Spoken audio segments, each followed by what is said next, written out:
Private part छूना, पाजामे का नाड़ा खींचना और नाबालिग को घसीटना यह रेप का प्रयास नहीं। चौंकिए मत, क्योंकि यह हम नहीं कह रहे हैं, बल्कि यह इलाहाबाद हाईकोर्ट का बयान है। देश वही है जहां हर पोस्ट में नारी तू नारायणी लिखा जाता है, लेकिन कोर्ट ने एक ऐसे मामले में कह दिया कि नाबालिग लड़की का स्तन पकड़ना, उसके पजामे का नाड़ा तोड़ना और उसे पुल के नीचे घसीटने की कोशिश करना ना तो रेप है और ना ही अटेम्प्ट टू रेप।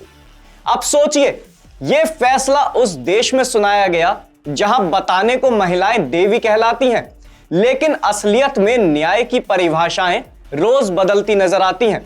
नमस्कार, मैं एकाग्र गुप्ता और आप देख रहे हैं द हिंदी टॉप। चलिए अब आपको पूरा मामला बताते हैं। दरअसल इलाहाबाद हाईकोर्ट ने 20 मार्च 2025 को अपने एक फैसले में कहा था कि पीड़िता के स्तन को छूना और पायजामे की डोरी तोड़ने को रेप या अटेम्प्ट टू रेप के मामले में नहीं गिना जा सकता है। लेकिन 8 दिसंबर 2025 को सुप्रीम कोर्ट ने इस फैसले को पलट दिया है।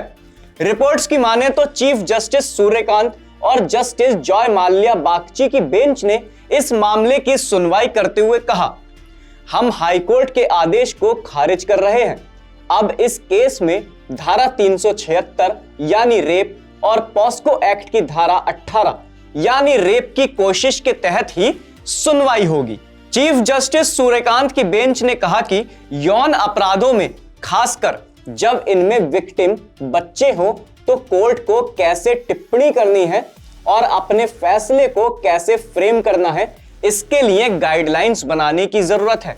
वहीं सुप्रीम कोर्ट में सीनियर एडवोकेट शोभा गुप्ता ने कोर्ट को बताया कि यह कोई इकलौता केस नहीं था जब कोर्ट की तरफ से ऐसी टिप्पणी आई हो।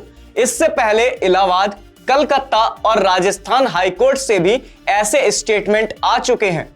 उन्होंने बताया, इलाहाबाद हाईकोर्ट ने एक केस में विक्टिम से यह तक कह दिया था कि अगर आप नशे में किसी के घर जाती हैं तो आप खुद ही मुसीबत को न्योता दे रही हैं। अब उस केस के बारे में जान लीजिए जिसकी सुनवाई के दौरान इलाहाबाद हाईकोर्ट ने ऐसा स्टेटमेंट दिया था। मामला उत्तर प्रदेश के कासगंज इलाके का है। घटना साल 2021 में एक नाबालिग लड़की के साथ हुई। इस मामले में लड़की की मां ने आरोप लगाया था कि 10 नवंबर 2021 की शाम 5 बजे वो अपनी बेटी के साथ देवरानी के गांव से लौट रही थी। अभियुक्त पवन, अशोक और आकाश उन्हें रास्ते में बाइक पर मिले। मां का कहना था कि पवन ने उनकी बेटी को घर छोड़ने का भरोसा दिलाया और इसी भरोसे के तहत उन्होंने अपनी बेटी को जाने दिया। लेकिन रास्ते में मोटरसाइकिल रोककर इन तीनों लोगों ने लड़की से बदतमीजी की और उसके प्राइवेट पार्ट्स छुए, उसे पुल के नीचे घसीटा और उसके पाजामे का नाड़ा तोड़ दिया। यह मामला कासगंज की स्पेशल कोर्ट में पहुंचा, जहां पवन और आकाश पर आईपीसी की धारा 376 और पॉक्सो एक्ट की धारा 18 और अशोक के खिलाफ धारा 504 और 506 लगाई गई। इस मामले को अभियुक्तों की तरफ से इलाहाबाद हाईकोर्ट में चुनौती दी गई। जस्टिस राम मनोहर नारायण मिश्रा की सिंगल बेंच ने उनकी याचिका स्वीकार कर ली और मामले की सुनवाई की। जस्टिस मिश्रा की पीठ ने कहा कि अभियुक्तों के खिलाफ लगाए गए आरोपों और मामले के तथ्यों के आधार पर यह सिद्ध करना कि बलात्कार का प्रयास हुआ संभव नहीं था।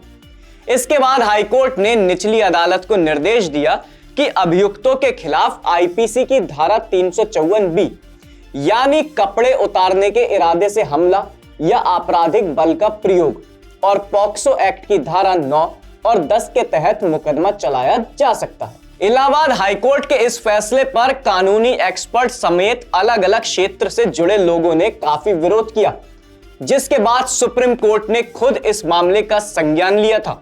अब जरा सोचिए, अगर नाबालिग के साथ यह सब होना भी रेप का प्रयास नहीं माना जाता तो फिर और कितना नीचे गिरना बाकी रह गया था। अच्छी बात यह है कि सुप्रीम कोर्ट ने ना सिर्फ इस फैसले को पलटा बल्कि साफ कर दिया कि जब विक्टिम बच्ची हो तो शब्दों की नहीं, संवेदनशीलता की जरूरत होती है और सख्त सजा ही उसका जवाब है। लेकिन एक सवाल जरूर, क्या हमारी अदालतें हर ऐसे केस में यही सेंसिटिविटी दिखाएंगी, या फिर हमें हर बार किसी गलत फैसले के बाद सुप्रीम कोर्ट से ही आस लगानी पड़ेगी? क्योंकि देश में बेटियां देवी कहकर नहीं, न्याय से सुरक्षित होकर ही बचेंगी। आपकी इस खबर पर क्या राय है, हमें कमेंट सेक्शन में जरूर बताएं। इसके साथ ही आप द हिंदी टॉप को सब्सक्राइब करें और साथ में आप हमारे social media platforms x, Facebook और इंस्टाग्राम को भी फॉलो कर सकते हैं।